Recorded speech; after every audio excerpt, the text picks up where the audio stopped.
welcome to InfoRights channel. Today we stay in Spain and we try to improve the execution of the provisions that are there in place. Enforcement is probably the weakest part of the legislative system in agricultural sector in Spain, as has been explained in the previous episode. So how do we go about it? How to combat situations of abuse, lack of protection or violation of rights?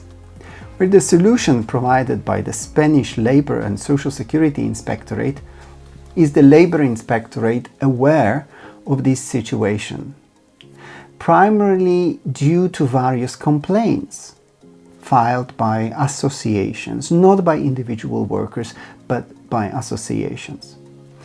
The Labor Inspectorate, who receives such complaints, has carried out specific inspections in recent years on agricultural holdings or enterprises, where it has been accompanied by civil guard to analyze the situation and interview migrant workers in order to detect these situations of illegality, labor abuses and violation of rights. Some agricultural employers have reacted to these inspections by denouncing them as persecuting farmers by labor inspectors. To try to detect situations of precariousness and abuse of rights towards migrant workers, the Labor Inspectorate has developed a questionnaire. It's 9 pages and it covers 6 topics, so it's quite an extensive questionnaire for field workers, with questions intended to identify the situations of physical or verbal violence, such as the following questions. Does the worker show signs of abuse, such as bruises? Simple question. Physical bruises, physical abuse. Does the worker show signs of anxiety?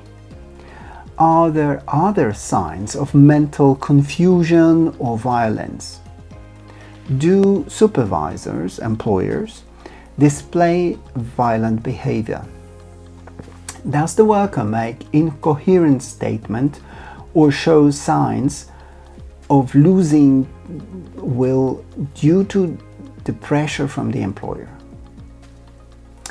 Do workers report threats directed at them, their colleagues or family members?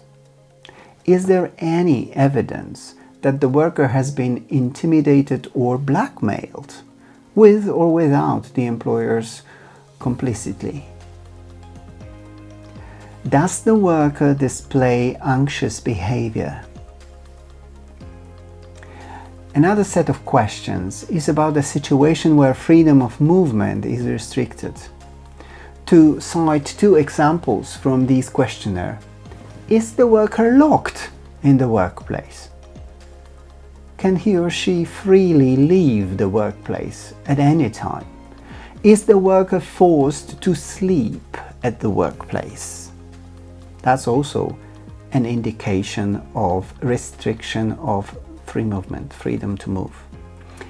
Are there visible signs indicating that the worker cannot leave the workplace, such as barbed wire or the presence of guards or other such restrictions? Is the worker threatened to prevent them from leaving the workplace? And does the worker have the ability to leave the workplace at any time freely? All these questions indicate what kind of abuses have been reported by the organizations. As I said, they are not reported by individuals, but by organizations. We will see, this program is new, we will see how it effectively helps the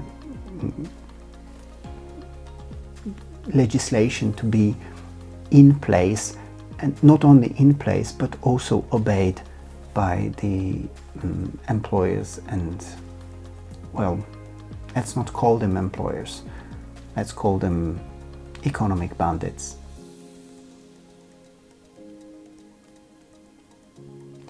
All these cases of abuse of workers' rights ruin the reputation of legitimate companies who play by the rules and who are subject to inspections and controls on much easier basis because they are visible, they show themselves immediately to the authorities.